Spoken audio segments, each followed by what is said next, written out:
episode of the Power Circle series, we dive deep into the lack of respect given in hip-hop. We have Surf BK, the owner of Half Moon Radio, Lindsay India, the former hip-hop journalist, Jasmina of Commission Music, Tunde, the man of many, many hats, and Jameer Pond, the entertainment host. Check it out.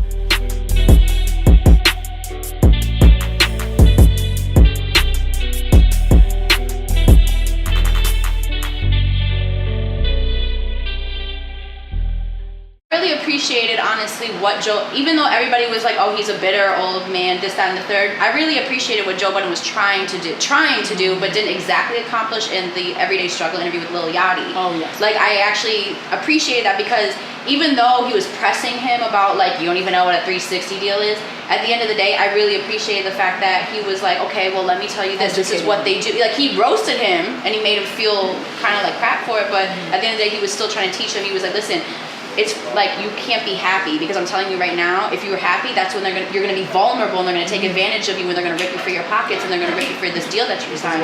So we need people like that, not necessarily in the same approach, but we do need people like that in the industry who were around at a different time to know how shitty this industry can be, how these deals can go, how these corporations can suck you dry for these endorsement deals. So we do need artists like that are like helping the youth out. But older artists have to be more receptive of doing that. Yeah. There has to be people to get up off their house and be like, you know, y'all motherfuckers don't know what y'all doing. Absolutely. It's because you're not schooling me. Well, you do realize why people won't do that, right? Because you have people that are making income from turning a blind eye to a lot of this. Right. So if someone's in a position where they're getting checks to not react to the fuckery going on, why would they react? They fuck up their money. A lot of the generation now with the youth has this mentality of money rules, how much money you have kind of proves your status. So a lot of these young artists are looking at these veterans that did get screwed and are now not as wealthy as they were or even were wealthy at all.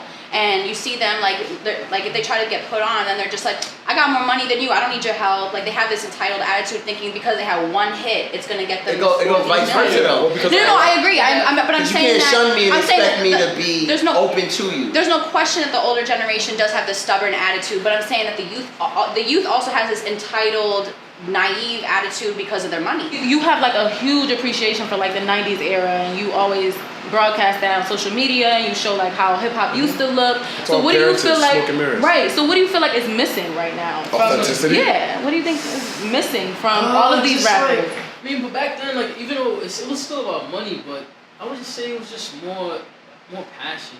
Yeah. Like, artists had more passion. Like, now it's just a thing. You know, like, back then you wasn't gonna rap unless you know you was dead nice. Like, you're not even stepping into that lane, like, unless you know you was nice. Now niggas like, yo, like, I just say whatever and get money off this. So it's like, Clothes on my dick, hey, bid on the stick, flip on the tip, hey, pull up on the tip, hey. But we honestly, I'll steal your bitch. Hey. Yeah.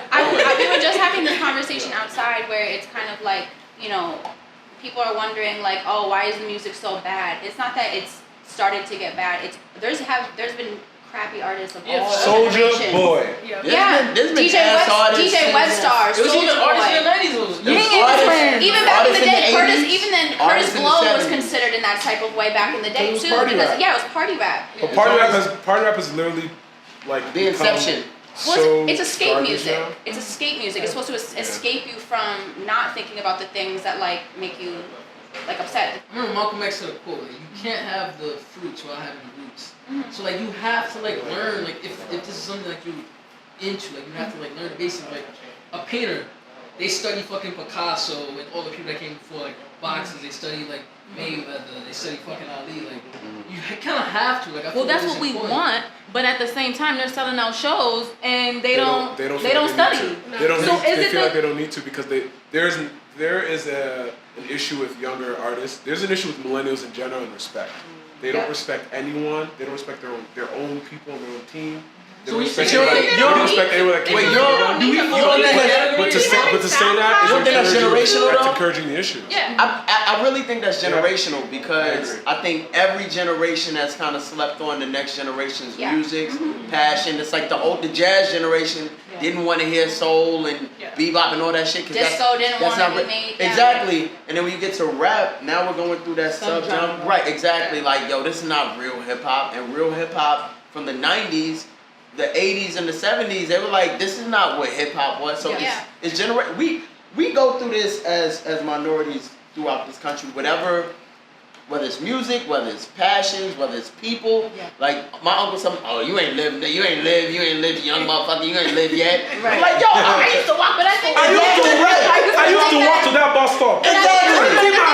With no shoes. But I mean, think about it in a way. If you were part of a movement that you created that was built off of oppression and something that got you through such a difficult period in this country and throughout the world, and it's now become something that is so much more mainstream, and you see these artists. That's not the artist's fault, though. No. But I'm saying, I'm saying that I would feel protective too. Like if I was an older person back in the day, and I had been like, if I was a DJ Kool Herc, sure. If I was an African Bambaataa, I would feel so protective of something that I helped build. Protective and bitter are two different things, right?